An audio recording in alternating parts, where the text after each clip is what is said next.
Hello, hello les amis de la chaîne Animanimus Tarot, bienvenue aujourd'hui pour cet tirage. Nous regardons aujourd'hui les énergies qui vous accompagneront en décembre 2023 dans le secteur professionnel, vie quotidienne.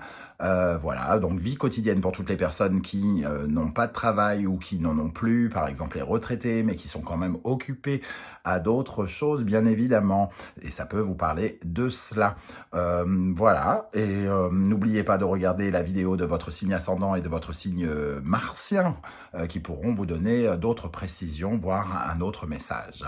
Je vous rappelle que dans la barre d'infos, vous trouverez mon adresse email si vous désirez des renseignements sur les tirages personnalisés. Vous trouverez également différents liens qui vous mèneront vers les guidances que j'ai effectuées récemment pour votre signe, comme par exemple la guidance du premier semestre 2024 que je vous propose.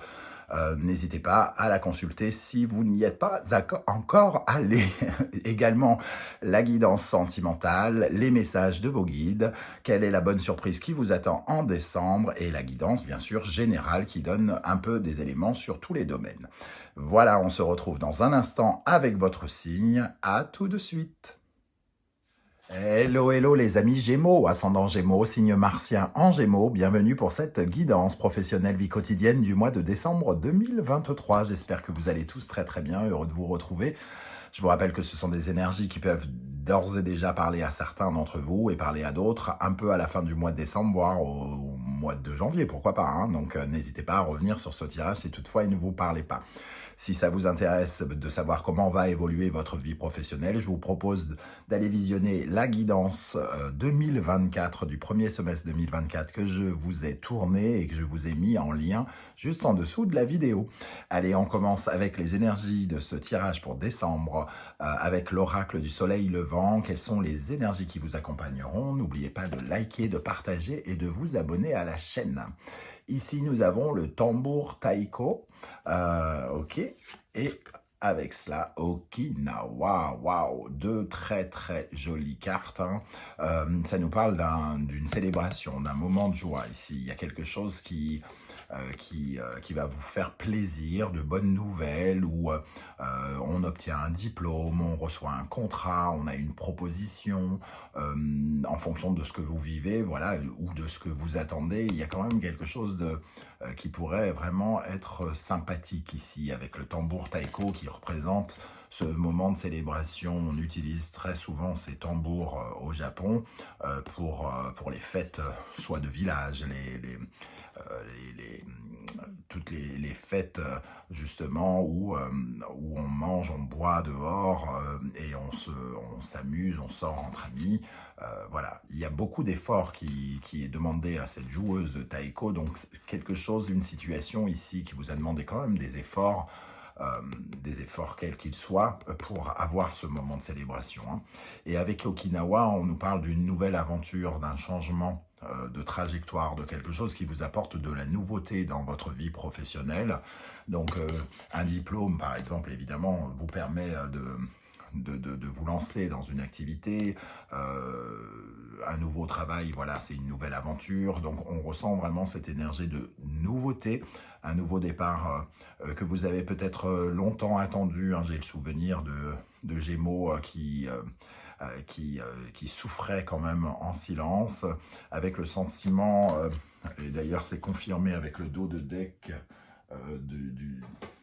du jeu ici, les évaporés. On avait envie de prendre la fuite, hein, tellement on se sentait pris dans une sorte de tourbillon. On ne voyait peut-être même pas de sortie de secours à un moment dans cette année, probablement, ou l'année d'avant. On sent ici que ça a été difficile quand même, qu'il y ait eu une certaine forme de détresse. Et ici, c'est pratiquement, on va dire, l'accomplissement, la preuve qu'on peut s'en sortir, parce qu'il y a quelque chose ici qui vient souligner vos efforts, récompenser vos efforts et vous permettre de partir à la recherche de quelque chose qui vibre dans votre cœur. Ici, il y a de la hauteur. Vous voyez, vous observez quelque chose qui vous fait envie ou que vous voulez obtenir. Hein. C'est une nouvelle aventure. Et quand vous regardez cette nouvelle aventure, elle vous fait, entre guillemets, vibrer, comme pourrait le faire vibrer le cœur de cette femme qui va rejoindre justement son cœur. Ok, allez, en continu, avec quelle énergie va arriver hein, pour vous, justement, et va souligner ce tambour taïko, quelque part, avec ce pape. Ce pape, il vient acter quelque chose. Il est dans le concret, c'est le signe de terre, donc il acte quelque chose concrètement.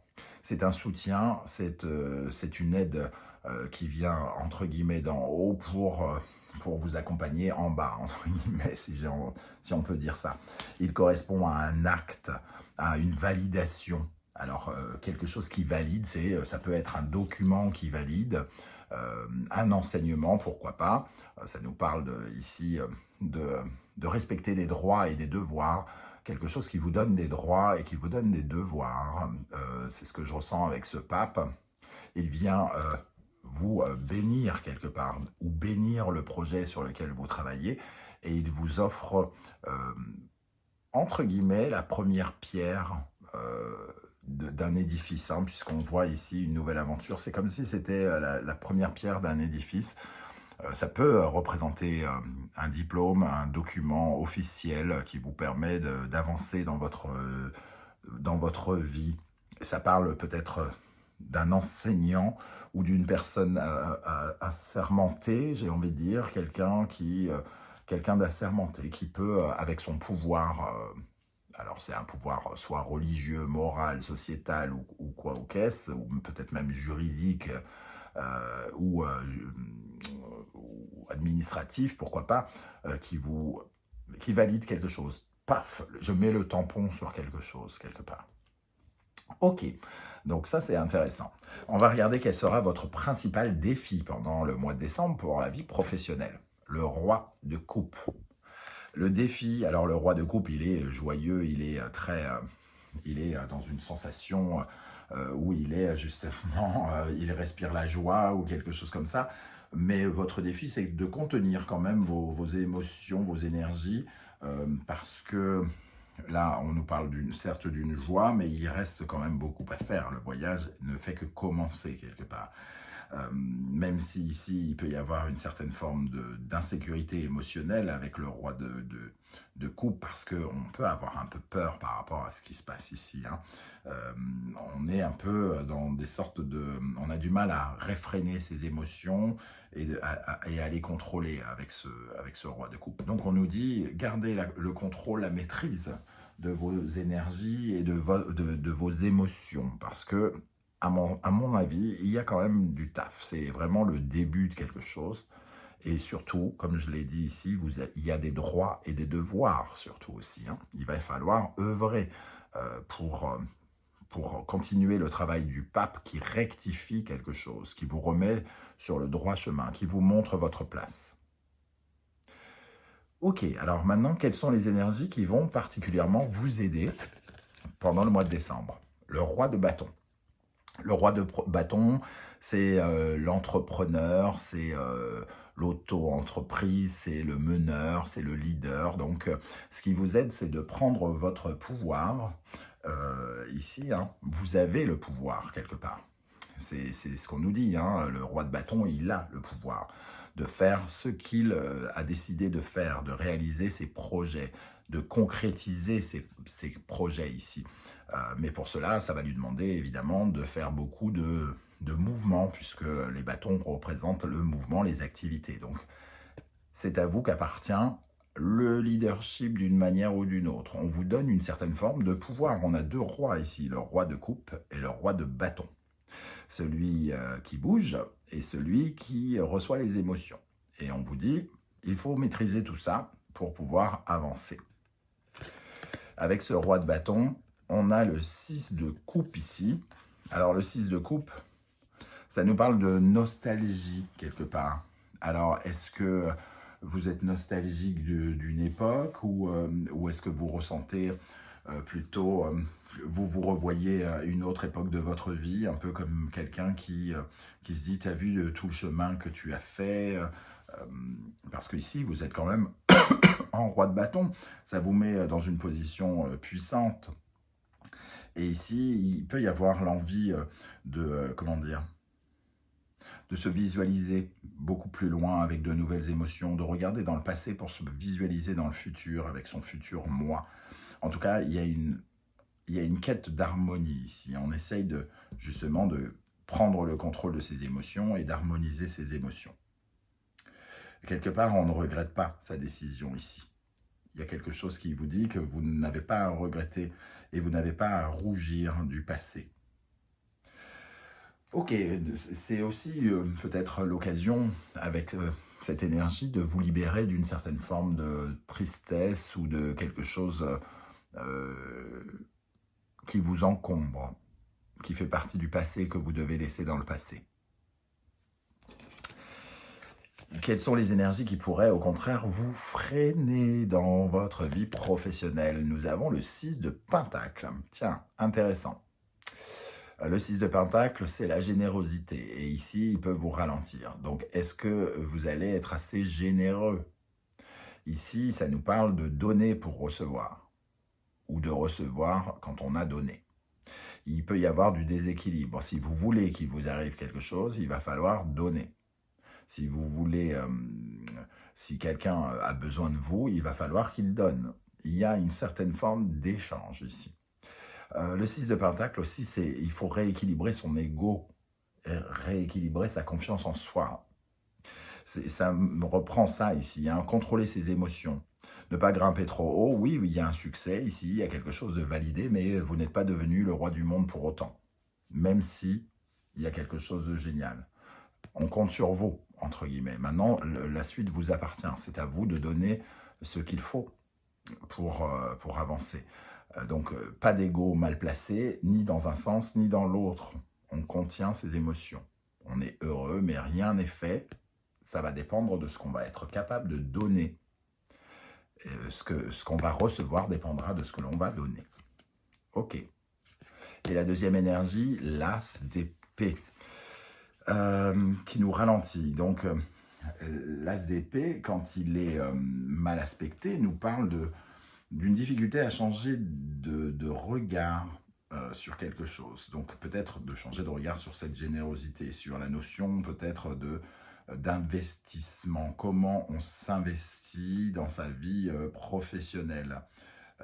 Est-ce que vous travaillez suffisamment? Est-ce que vous êtes totalement investi? Est-ce que vous en donnez trop et vous recevez en général pas assez?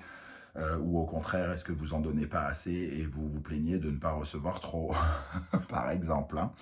En tout cas, ici, l'as d'épée nous dit il ne faut pas rester au point mort, il ne faut pas se mentir, il ne faut pas avoir un jugement troublé par rapport à cette notion du 6 de Pentacle. Il faut ne pas se raconter des cracks et viser loin avec ce roi de bâton, hein, entreprendre, viser loin et se visualiser, le petit garçon que vous étiez, se visualiser dans l'avenir ici, comment mettre vos réalités dans l'avenir. Ça nous parle de ça ici. Hein. Quel est le conseil que vos guides cherchent à vous transmettre pour le domaine professionnel? Gémeaux, Mercure, Balance, Vénus. Donc vous, hein, c'est vous ici et c'est les autres. Donc le conseil que l'on vous donne ici, c'est d'aller vers les autres, de chercher les autres, d'avoir le besoin de soutien. Ici, le 6 de Pentacle, d'ailleurs, peut nous parler de la difficulté à demander de l'aide. Donc peut-être soit une certaine forme de prétention pour certains, malheureusement. Hein. On peut, hein, de temps en temps, avoir la grosse tête, ça arrive. Le principal, c'est de redescendre. Soit de penser de ne pas en avoir besoin, ou au contraire, de se dire non, je ne vais pas demander, je ne veux pas déranger les autres. Voilà. Et ça, on vous demande de changer votre vision des choses, puisque ici, le conseil, c'est d'être tourné vers les autres. Alors, étant donné que le Gémeaux et Mercure peuvent représenter le commerce et donc l'environnement autour, la clientèle, etc., on vous invite à élargir votre réseau, à aller vers les autres, à parler, à communiquer, à faire du réseau, à être sur les réseaux sociaux, peut-être pour certains, pour d'autres, communiquer par le biais de coups de téléphone, de documents écrits, de choses mises dans la boîte aux lettres. Voilà, vous avez besoin de monde autour de vous dans votre activité professionnelle. Alors, je ne sais pas dans quoi vous vous lancez, hein. Évidemment, ce n'est pas du tout les mêmes personnes si vous êtes prof ou si vous êtes je ne sais quoi. Donc ici, c'est vous entourer, c'est de bien vous entourer et d'aller dans un mouvement qui fait que vous serez bien entouré. Et pour ça, n'hésitez pas à demander de l'aide, même surtout si c'est vous qui êtes le meneur ici. Hein. Ce n'est pas parce que vous êtes à la tête de quelque chose que vous êtes infaillible. Vous avez le droit aussi d'être aidé, soutenu par le pape. On va terminer avec une énergie des runes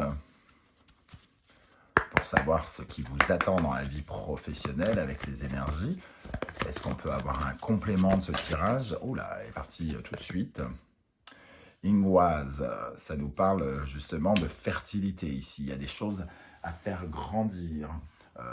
Ces deux personnes collées représentent un sentiment d'aller chercher justement, comment dire, la fertilité, hein, la terre sacrée. Il y a une puissante énergie ici qui nous parle de nouveau départ, effectivement, mais c'est la graine quelque part. C'est la toute première graine.